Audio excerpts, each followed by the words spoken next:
Dobar dan i dobrodošli u moj edukacijski videoblog. Ja sam Pavao Zanzerović, a danas nastavljamo priču o M-botu i njegovim RGB diodama. U prethodnom smo nastavku govorili o RGB diodama i načinu kako se one upravljaju iz programa M-block. Danas ćemo malo produbiti svoje znanje o naredbama za uključivanje i isključivanje LED dioda, tako da ćemo si za zadatak postaviti da jedna LED dioda blinka zelenom bojom, a druga LED dioda u isto vrijeme crvenom bojom. Ovaj zadatak naravno možemo riješiti tako da prepravimo prethodni program, ali mi ćemo čisto vježbe radi izbrisati sve naredbe unutar forever petlje iz prethodnog programa i napisati program ponovno. Da bismo izbrisali više naredbi, možemo na njih kliknuti lijevom tipkom miša i odvući ih u lijevi dio ekrana gdje se nalaze popis svih naredbi koje inače možemo koristiti i tu otpustiti i na taj način jednostavno izbrisati sve naredbe iz našeg programa. Krenimo za početak sa uključivanjem lijeve LED diode, pa ćemo postaviti naredbu set LED, LED on board, ali ćemo iz padajućeg izbornika u kojem imamo podešenje all odabrati LED diodu broj 1. To je naime lijeva LED dioda kada robota gledamo sprijeda. Neka lijeva LED dioda blinka crvenom bojom, a desna LED dioda neka blinka zelenom bojom.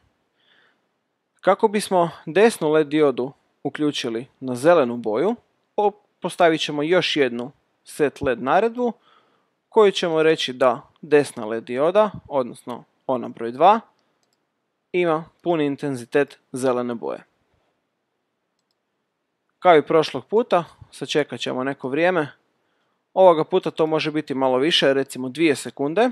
Primijetite da duplim klikom na numeričku oznaku unutar ove naredbe možemo promijeniti broj na 2 sekunde.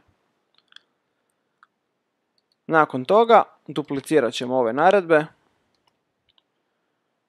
i u drugom ciklusu isključiti obje LED diode kako bismo postigli efekt blinkanja.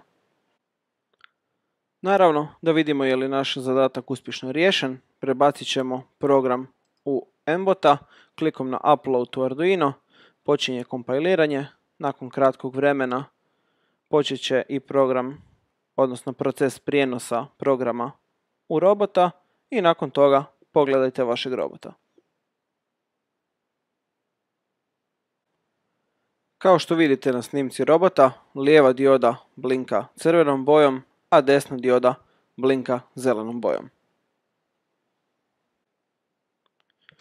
Pozabavimo se još malo ovim programom. Pokušajte sami promijeniti kod tako da prva LED dioda blinka ljubičastom bojom, a druga LED dioda plavom bojom.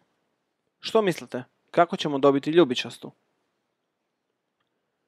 Ako pomiješamo crvenu boju i plavu boju i obje upalimo u isto vrijeme istim intenzitetom, miješanjem crvene i plave boje, RGB dioda će svjetliti ljubičastom bojom, a druga dioda neka svjetli plavom bojom.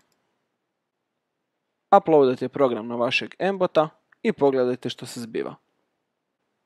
Na donjoj snimci robota vidimo da smo uspješno pomiješali crvenu i plavu boju, lijeva dioda svjetli ljubičastom bojom, a desna samo plavom bojom.